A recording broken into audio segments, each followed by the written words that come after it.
Inilah sepenggal kisah sahabat yang mulia Umar bin Khattab tentang keseriusan beliau dalam menjalankan salat berjamaah di masjid.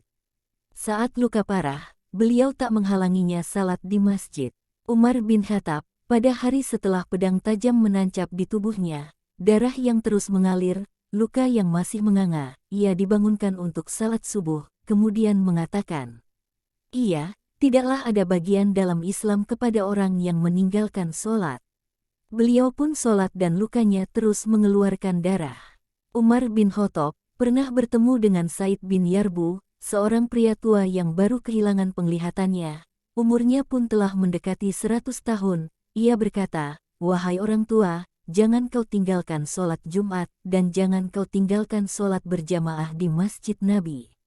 Pria itu berkata kepada Umar, "Wahai Umar, aku tak mempunyai seseorang yang dapat menunjukkanku jalan untuk ke masjid."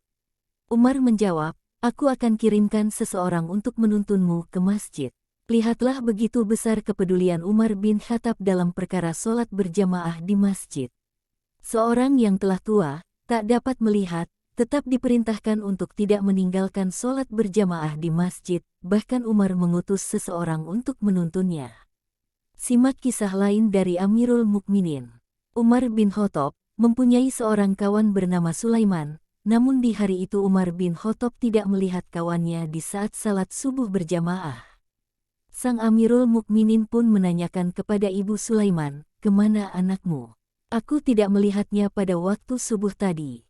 Ibunya menjawab, "Ia tertidur tadi, di sepertiga malam ia bangun salat malam, sampai menjelang subuh ia tertidur."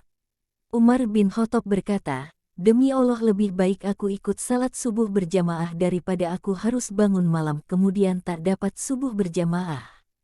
Begitulah geramnya beliau melihat orang yang tidak sholat ke masjid. Semoga kita dimudahkan menjalankan ibadah agung ini. Amin ya Rabbal Alamin.